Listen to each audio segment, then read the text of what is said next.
Hey, everybody. Welcome to Central Texas Football Podcast, brought to you by L4 Media and sponsored by Ranch Masters Ranch and Home Realty out of Lake Whitney, Texas. Hey, thanks, everybody. We're coming to you live from Huron, Texas at our worldwide headquarters. And today we got Bryce Cherry from the Waco trip. Bryce, how you doing, man? Good, Kenny. How are you? Good. Thanks for hopping on. We had, I think I know Terry's out. He's got COVID. So, got Bryce on. He is the know all in Central Texas football, the guru for Waco trip. Bryce, a good week last week, a couple of interesting games. District 5, 3A here in Central Texas, it's so competitive. Several of the games, I think there's only two or three games that's more than a one score win. Two games went in overtime last week. We'll talk about them. Before that, let's get into another really competitive district in 12. 4A D2 District 12. Lorena, China Spring last week. They're both 2-7 after this game, both 1-3.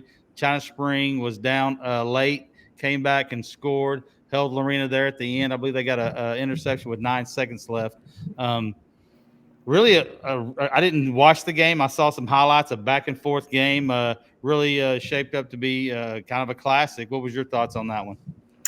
Yeah, absolutely. I mean, two proud programs that have had a lot of recent success, and obviously this year, not so much. I mean, it's been really strange this season to go through and have teams like Lorena, China Spring, and Crawford, down on the struggle bus, really. I mean, and as you mentioned, I mean, it was a back and forth, just kind of really exciting game that came down to the wire.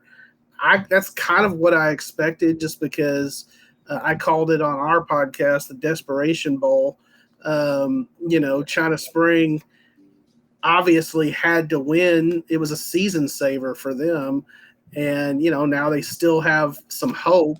I just thought with kind of the pride they had, I thought they would be able to pull it out, and they did. I mean, but yeah, it was a wild one. We had one of our freelancers there, Brian Coates, at that game, and just reading his game story, it was a pretty exciting game, clinched, as you mentioned, by an interception by Ryan Hale, in the last few seconds. So.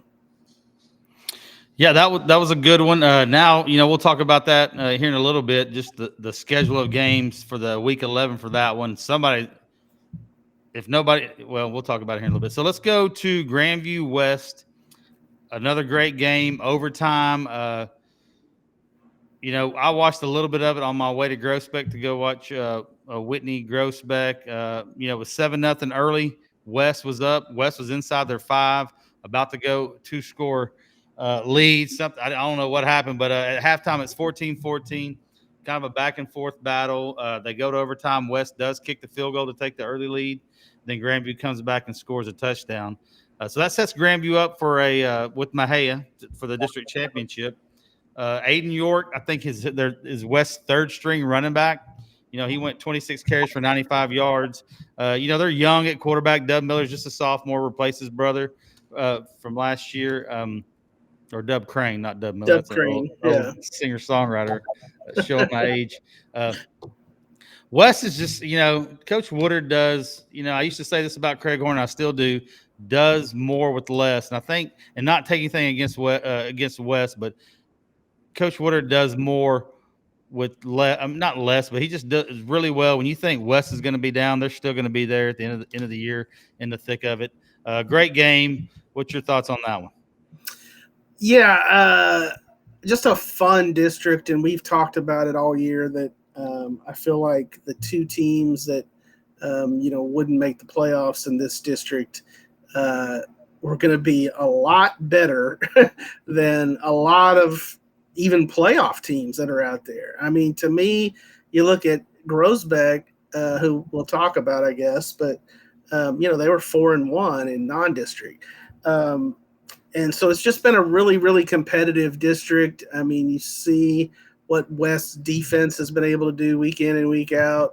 To me, they're kind of the story of the Trojan team. I mean, a really, really stout defense. And, I mean, that will keep you in games. Obviously, with the injuries that West has had. That's been tough, but they've been hanging in there and took Grandview right down to the wire. So they score first in overtime, I think, on a field goal, and then obviously Grandview gets the touchdown pass to win it. But I think the old cliche is, well, there's a couple cliches about defense that we know. Defense wins championships. I'm not sure West is a championship team, but the other cliche is defense travels. And when your offense is struggling, if your defense can keep you in it, then you got a chance, man. And that's what West is doing. It's giving itself a chance.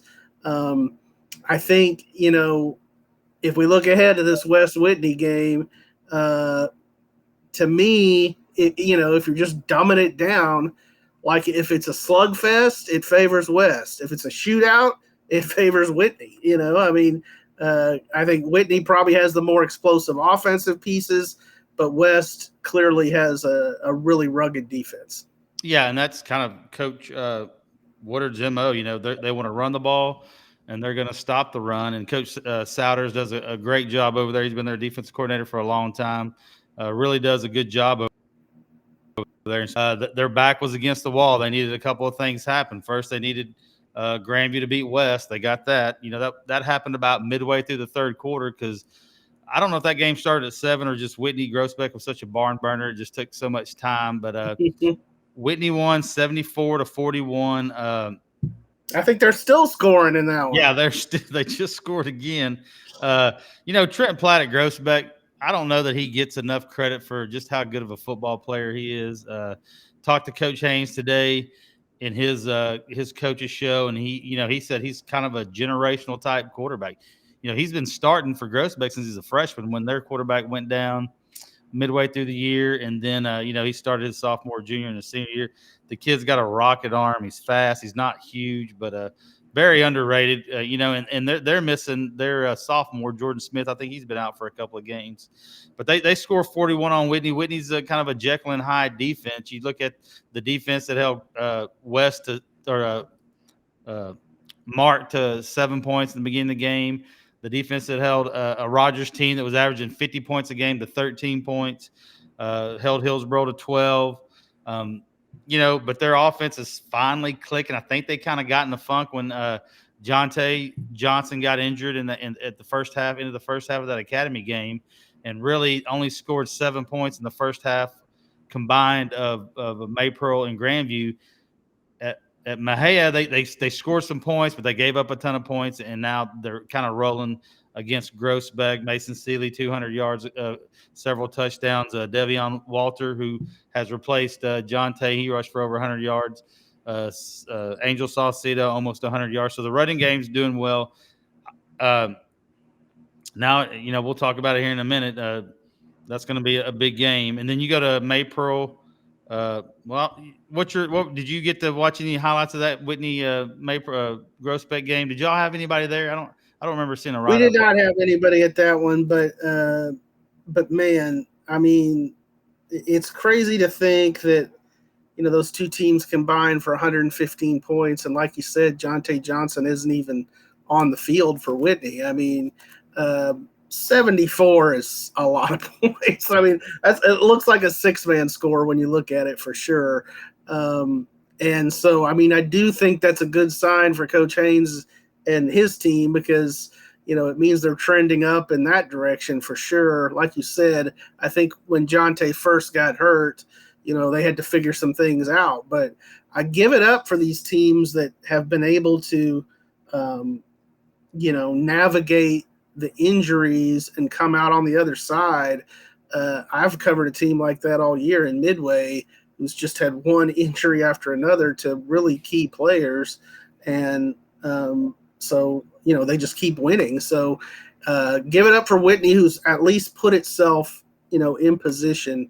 And then, like I said, to me, Groesbeck and Trent Platt, you're not going to see a better 6th place 3A district team, out there. That's a really explosive team, and they're just kind of the victim of a a competitive district and losing some games that were close. They were 31-28 to West. I mean, they've scored the most points anybody scored on West in district play. So, I mean, that's a better team than people probably realize. Yeah, I agree with you. Maypearl, Mahia, speaking of a better team that kind of we thought, Maypearl, I thought really impressive. They hung with Troy pre-district. I think it was a 28-21 ball game. They played really well. I really like Troy. Unfortunately, they're in that horrible region with Franklin and Hitchcock and Columbus. That's going to be tough to get out of that one. So they go to Mahia. I think believes go Maypearl is at Mahia. They go to overtime. Mahia, I think, holds them. Maypearl had the ball first, held them. Mahia scored 17-10. Cooper, who had the big game against Whitney, almost rushed for 400 yards, went over 100 yards again, 26 for 119, 115. Their running game is going. They got a good quarterback, Blanchard, I believe. Forgot his name. He's really good. Braden Wilson, yeah. Braden Wilson, yeah. Blanchard's at Lorena, my bad. So another competitive game, just about like every game in district. I'm looking forward to that Mahia Grandview game. I think they're both going to run the ball well, and they both, Mahia. I would give the advantage to Grandview's defense over Mahia's. That's going to be a good one. Did you get to see any of the highlights on this one? Just some of the stats and stuff, but to me, Mahia is, I sit here and talk about resiliency with injuries and stuff. There's no more resilient team in Central Texas this year than the Mahia Blackcats. I mean, what they had to endure, losing one of their teammates, and then the very day that they put that kid to rest, they go out and play, probably the game of their season against Groesbeck, rivalry game. And I felt like going into that night, I was like, there's no way these kids are going to be ready to play. This is just too much, and give it up for Coach Knoll and that staff for having them ready. And just, they've just continued to stack good performances on top of each other. And yeah, that's a great overtime win over Maypearl. Puts them in the, position to try to knock off Grandview and get that district championship. But at any rate, they're going to be playing in week 12. So, Mahia's sneaky. I mean, they could do some damage. I just think that this district, the 4 playoff teams, because of the gauntlet they've had to go through, I think they're going to be well prepared for the playoffs. Now, you always wonder, if they beat up on each other too much, that you always worry about that little factor of it. But, I just think they're going to be accustomed to playing close games and know how to, pull out close games. They're not going to panic because, every game in this district seems to go like that.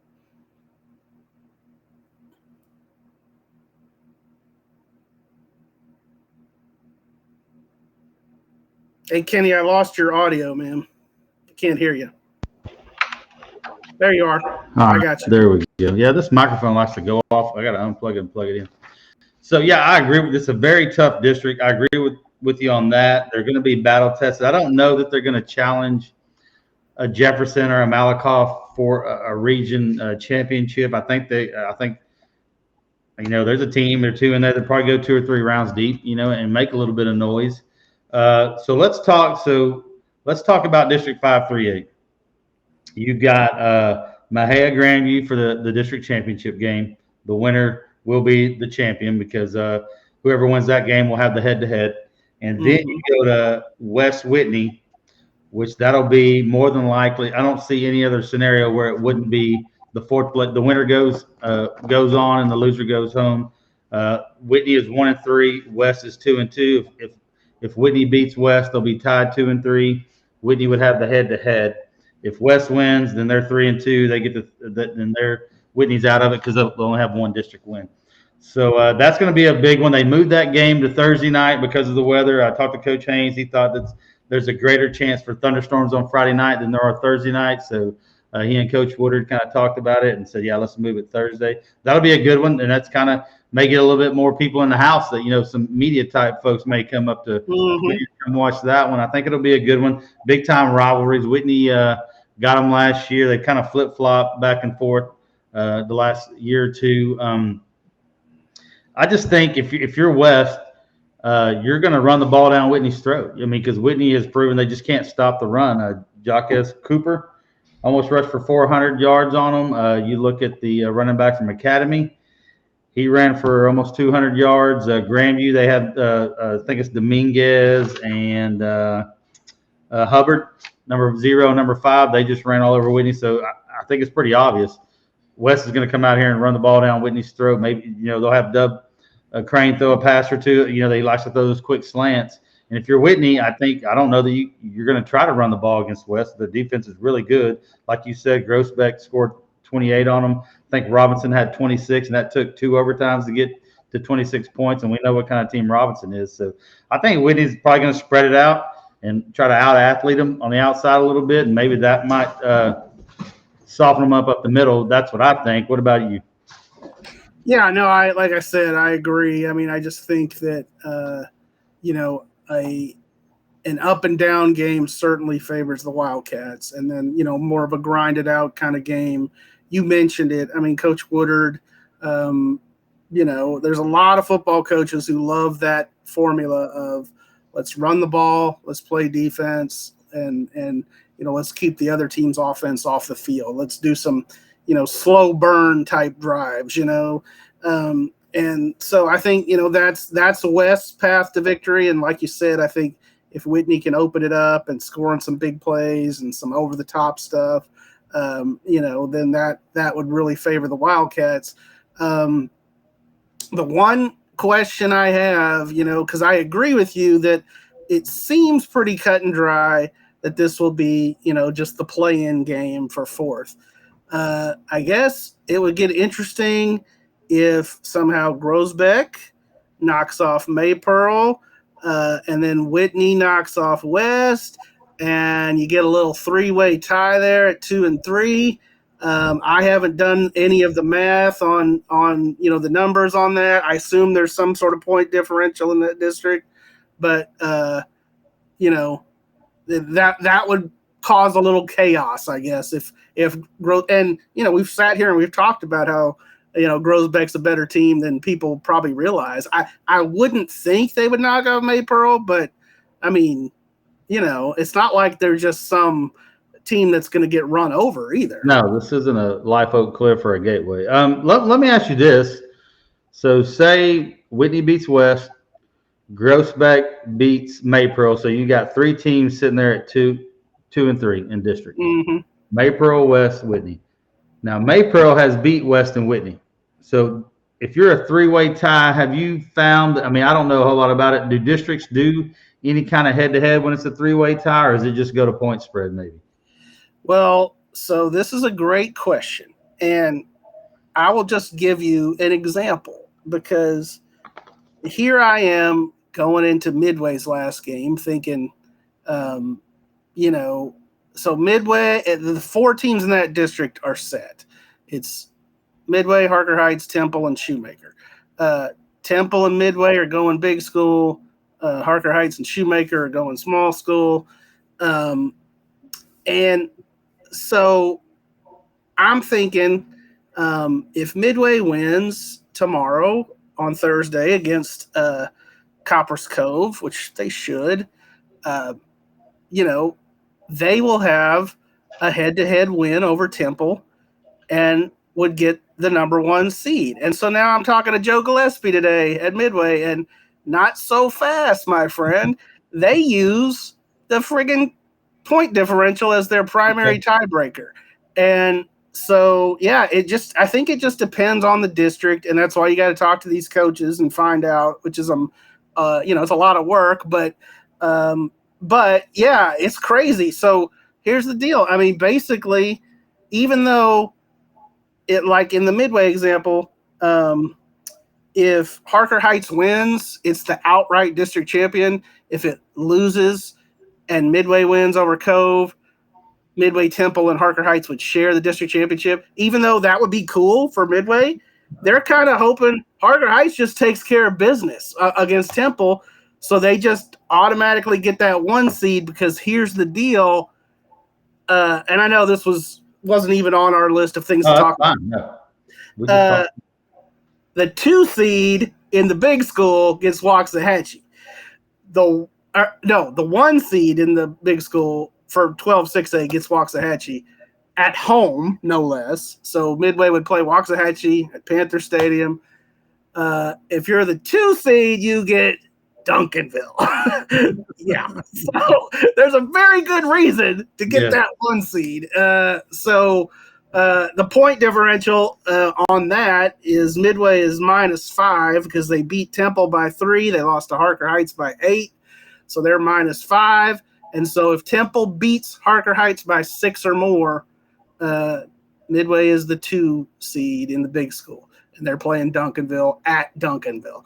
Yeesh. Yeah. So it was a long way of saying it just depends on the district. I mean, and so I don't know 5 of 3A's, primary district, but yes, it makes sense that head-to-head would be your primary tiebreaker, and most of the districts go that way. Well, I asked Coach Haynes today, and he said, "I'm just going in it like if we win, we're in." So he didn't want to get into details. That's a good call. That's a good call. Worry about the semantics later.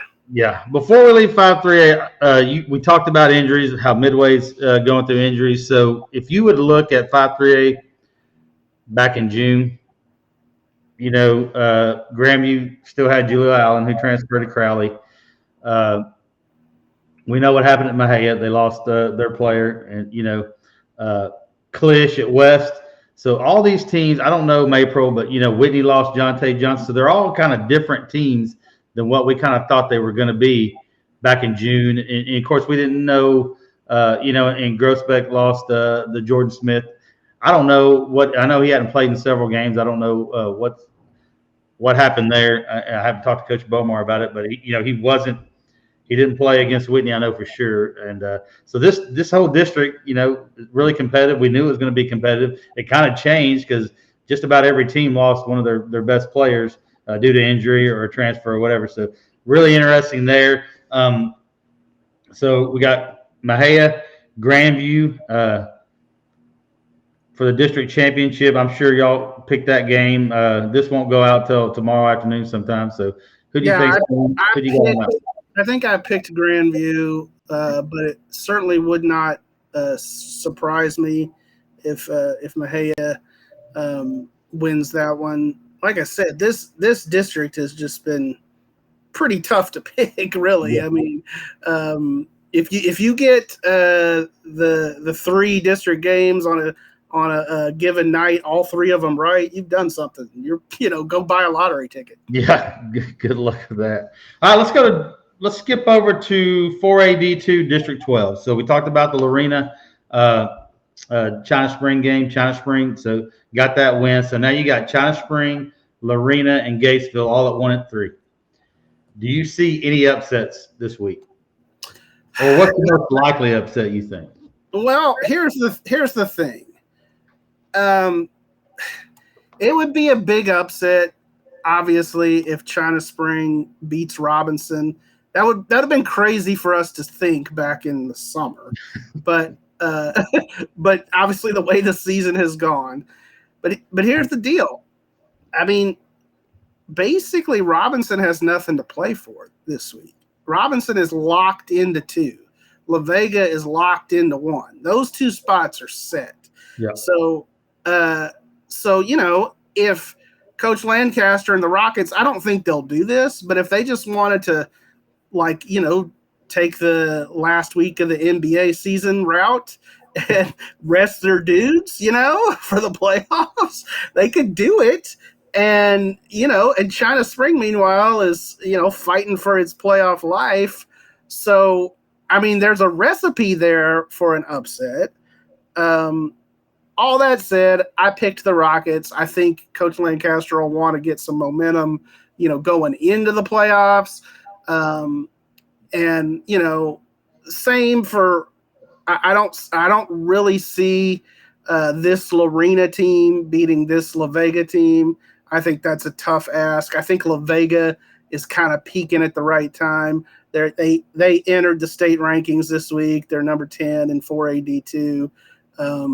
And truthfully, they've got some good teams in their region like Belleville and West Orange Stark. West Orange Stark, they've already played. That's the thing. I mean, La Vega has played just a gauntlet of a schedule.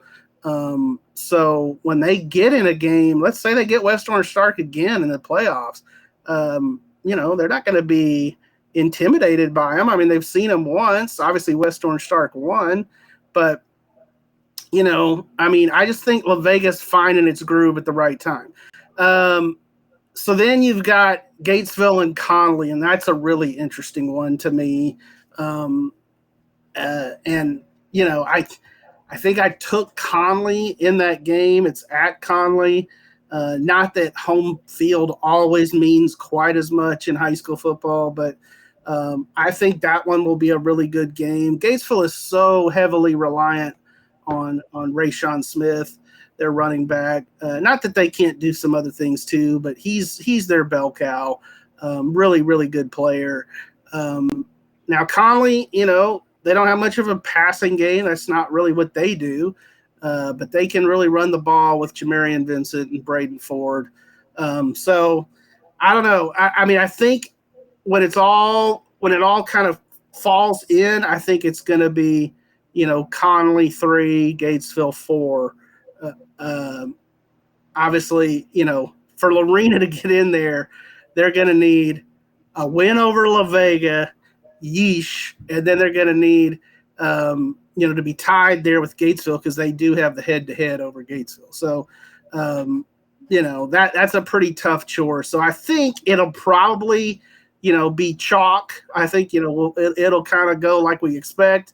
But, man, you never can tell. I mean, and like I said, the recipe is there for a China Spring upset over Robinson.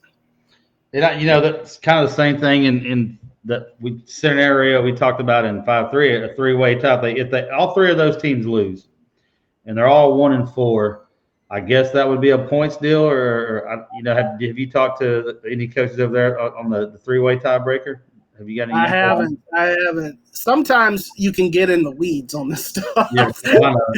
Yeah, because you're like, is this really going to happen? But it does sometimes pay to know, the crazy scenarios. But we also have a really good web guy that loves high school football at the Trib.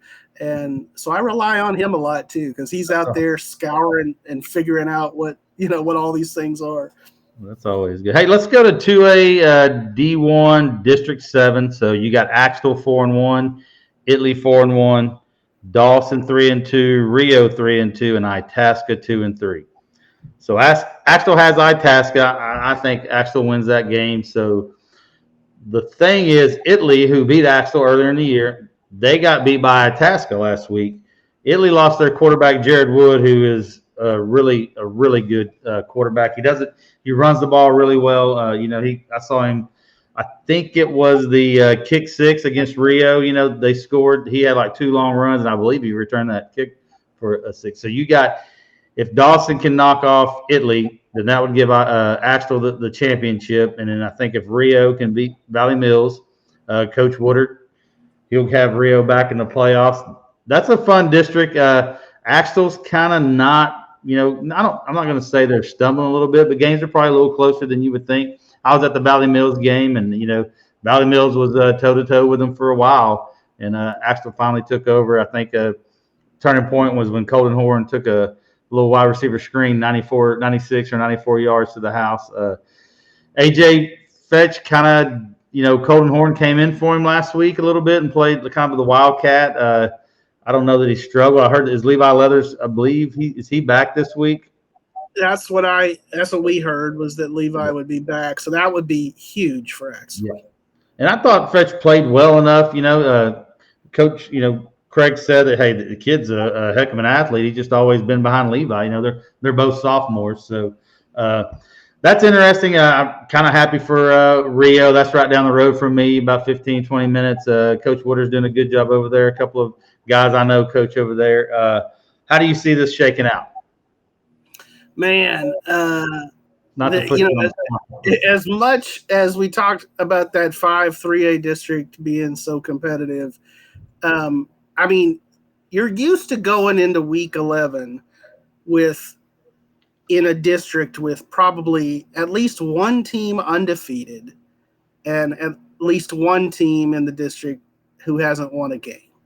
In this district, everyone's won at least one game and everyone's lost at least one game. I mean, that to me signals a pretty competitive district where there's not that much separation. I think Axtell and then a healthy Italy are the best two teams, clearly. But I mean, Itasca steps up and just, basically creates havoc, creates chaos with that win. And to break this one down, oh my gosh, I'm just going to more go with what I think will probably happen. Because that seems to be the simpler way to do this. With a healthy Levi Leathers, I think the Longhorns probably take care of the Wampus Cats this week. That would put them at 5-1. The Italy-Dawson game, now that's suddenly very interesting with the quarterback for Italy out. The Bulldogs are sneaky. So, man, I think I picked Italy in that one. I'd have to go back and look at my picks. But it wouldn't stun me at all to see Dawson to pull that one off. That would put them at 4-2. And then you got Rio Vista and Valley Mills. Tough year for Valley Mills, kind of backslid a little bit. So, I mean, I think Rio probably gets that one, also gets to 4-2. So, if it plays out like that, let's just say Dawson does pull off the win. Well, then you've got, three teams sitting there at 4-2 with Italy, Rio, and Dawson, and you'd probably have to figure out the points on that one. But at least the playoff teams would be pretty clear because, it would be, you wouldn't have like 5 teams in there or anything like that fighting for it. It would be Axtell, Italy, Rio, and Dawson. So, I think ultimately that's who it's probably going to be, even if Dawson loses. So, because I do think Axtell probably takes care of Itasca. Every time I think of Dawson, I think it was about 6 years ago that Boatwright was starting as a freshman, throwing for 3,000 yards for Coach Jimmy Thompson. That he's been there for 4 years, started off 4 years. Offenses kind of changed the way they were with Coach Thompson. But, I mean, I think Italy, without the quarterback, I just think Dawson beats him. And I think would be I think it's going to be 3 teams at 4-2, and then Axtell will be 5-1. Let's jump down to 2A D1. District 13, of course, Marlin. Looks like Marlin and Riesel, they're going to be 1-2. Bruceville Riesel game is going to be interesting. I guess the winner of that one will be the 2 seed. Let's see, Crawford. I guess they have a way to the playoffs, I guess. Yes, they do. They do. I mean, if they can knock off Rosebud Lot, I mean, which again, if we're just thinking about this back in like June, and we're picking Crawford, Rosebud Lot, then we're automatically just putting down Crawford. But obviously, it's been a tough year for the Pirates. They're young. I don't think they're quite as big as some of the Crawford teams that we've gotten accustomed to seeing. But they're sitting there at 1-3, and if they win over Rosebud Lot and get to 2-3, and guess what? I actually picked Crawford to win. I just think there's something about they're going to be playing at home. They've got that playoff pride. I may get that one completely wrong, but I think that there is something to that, and who knows? So Crawford could be a 2-8 playoff team. Which, we've seen that kind of thing before, but that's sometimes what you get with 4 in there. Clearly, Rosebud Lot has a lot to play for. And what a story Bruceville Eddy has been. Just last week, they beat Crawford. We looked it up, first time since 1985 that Bruceville Eddy has beaten Crawford. Yeah. And those teams have played a lot. So that's big-time stuff for the Eagles, who are doing it with a first-year head coach. Yeah, I like Marlin. I think 5-0, and Riesel, I think they'll get by Bruceville Eddy, and that'll be interesting how the last 2 spots shake out. Let's go. Hey, let me get my power cord for my computer real quick. You keep talking. I'm gonna grab my power cord. All right, so we're gonna stay in 2A D1 and go Hamilton De Leon. What district is that? Let me pull that up real quick. Get my trusty Football Friday app out. 2A D1, sorry. That is District 5. So you have a 9-0 Hamilton team, 4-0 in district. They've had a really good district defense in district. Gave up some points in pre-district. They rushed for about over 300 yards against Hico last week. They're number 10 in the state, going up against De Leon, or De Leon, however you pronounce it. They're 6-3, 4-0 in district. They have 3 losses, but they've lost to number 1 Stanford in 2A D1, number 5 Holly in 2A D1, and number 2 Munster in 2A D2. So I think Matt Stepp, he's got De Leon winning this district. I think it's going to be a great game. They are playing in De Leon, which is right down the road. From not too far for Hamilton to get over there. We might have lost Bryce. I don't know if he's coming back or not. We'll see. So that's going to be a good game.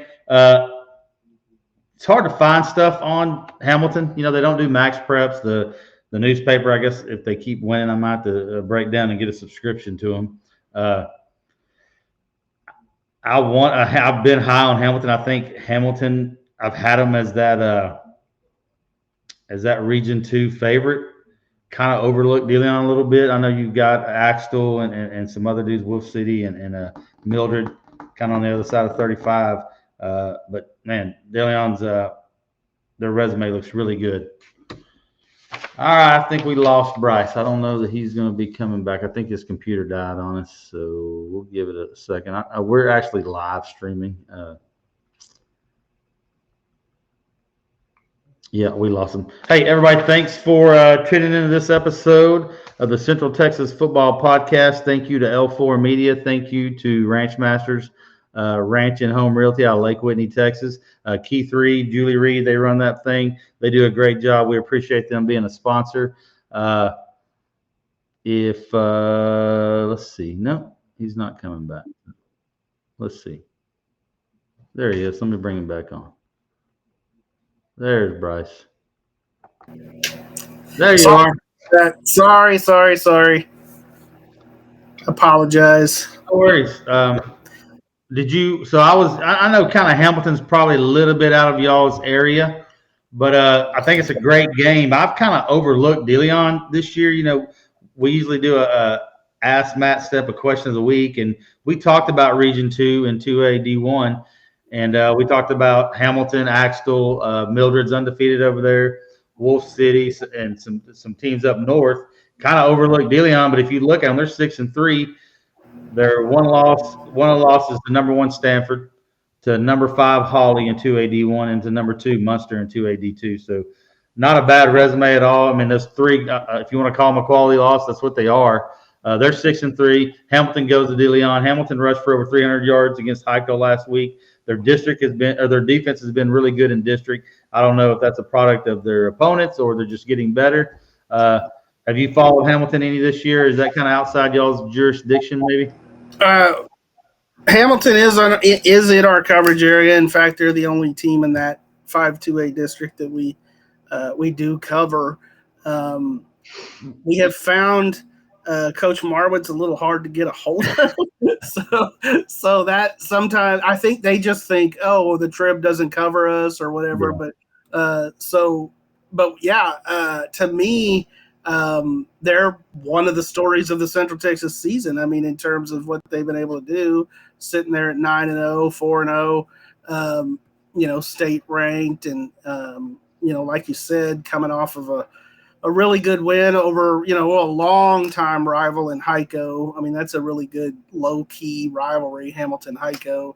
It was 36-0 last week. I mean, they've just been cruising along. I mean, I guess they're out to show they're not just a girls cross country school. Yeah. Because they're a freaking machine in girls cross country. They just won their third straight state championship last weekend. Yeah, I was on Twitter kind of looking around for something on the football team, and all I kept getting was cross country. Yeah, they're really good. They have like 9 state championships in their history in cross country. So we usually don't do this, but let's talk 6-man. You had a big one, Aquila and Abbott this week. Tell us about that one. I mean, I know I live down the road from Aquila. I work with guys from Abbott that are on that have kids on that team. Do you think Aquila's got a chance in this one? I do think they have a chance. It's not going to be easy. Obviously, Abbott is really good, and they're not only really good, but they're experienced and playoff tested with, Riley Shustala, Mason Hale, and Joey Pavelka. Those kids have been there. They've done that. But DJ was talking to Coach Williams out at Aquila earlier today, I think, and he thought they had a much better chance against Abbott this year than last year. Last year, Aquila was a little beat up with some injuries and stuff. This year, I think they're healthier. They've got a really good freshman named TC Hennig, who's done a little bit of everything. Now, obviously, if you're playing 6-man football, you're doing everything, in terms of offense, defense, special teams, all of it. But he's kind of their go-to guy, and yet they still do have some veteran playmakers too. We're covering this game. I mean, it's that good of a game, I think. 9-0 versus 9-0, state-ranked top 10 6-man game should be a lot of fun. And we've got a kid, Michael Haig, who's a young guy out of Baylor, who I gave him the choice of several games, and that was one of them. And he was like, I want to Abbott Aquila. And I'm like, go for it, man. I mean, so that one should be fun. Well, hey, go ahead and tell us where all y'all going to be this week, Thursday. Oh, Friday. Yeah, that's a great question. Let me pull that up. Here we go. Pull it up. So I'll be at the Midway game on Thursday. That's that Midway Coppers Cove game, and then I'm going, since I'll have a Friday night off, I'm going to go do another game. And that'll be La Vega Arena.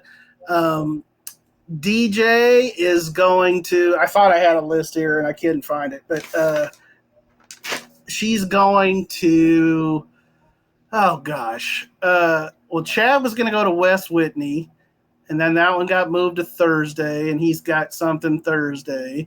So we got to figure that out, who's going to go there. Crap, where is she going? What games are we doing? We're doing all the 12 4A games, because that one's always a fun district. I think we're doing the Riesel Bruceville Eddy game, and the Rosebud Lot Crawford game. Those will be good. Like I mentioned, the Abbott Aquila game. We're usually on a Friday night. I've got such a good stable of freelancers and staff writers that we usually can get to 8 or 9 games, and I feel like that's pretty good. And then obviously we try to follow up on the others, But, and then I'll go ahead and put in a plug if anybody's out there and they're like, I know Texas football has a great statewide scoreboard, but if you're ever just wanting, hey, what's just the Central Texas scores? I mean, we've been having it for a long time, and our web guy is great, and it's live and updating. So go to wacotrib.com, click on that scoreboard. I don't think that counts as like one of your articles for the month if you don't have a subscription. I think that's something you can look at. So I'll put in a little plug for our live updating scoreboard. Yeah, I'm a e-subscriber. I've been that way for a long time, and sometimes I use the app, the Friday night app, and then I'll go to Twitter and watch your scroll on Twitter. And then a lot of times, if I'm at work, I'll have the computer up with y'all's scoreboard. Any other games you can think of that might kind of pique your interest? I know is University kind of in a that's where DJ is. I'm glad you mentioned it. University. That's where DJ is. So University has Ellison, and if I remember on that one, let me pull those district standings up. I do have that nearby here. So University is 2-2, and Ellison is 3-1. So you think if University is able to win that game, they would get the 2 seed over Ellison. Ain't nobody getting past the Brenham Cubs in that district. They're pretty good. That's my alma mater. Okay. Brenham class of 91. So they're stout this year. They've got a running back who's being recruited by everybody. Really? So, that's good. Yeah, a sophomore. Oh, really? Yeah. Nice. Hey, Bryce, we appreciate it, man. Thanks for hopping on with us. I know it was short notice. You're not my third choice, but you were my third choice tonight. No always worries. Fun, man. You're knowledgeable. Always learn a thing at 2 years. So thank you to Ranch Masters Ranch and Home Realty out of Lake Whitney, Texas. Keith Reed and Julie Reed, they do a great job. Thank you for the support. L4 Media, Sideline to Sideline. Thank y'all, and be safe traveling this week. And Bryce, we appreciate it, buddy. All right, thanks, Kenny. We'll see you. All right, bye-bye.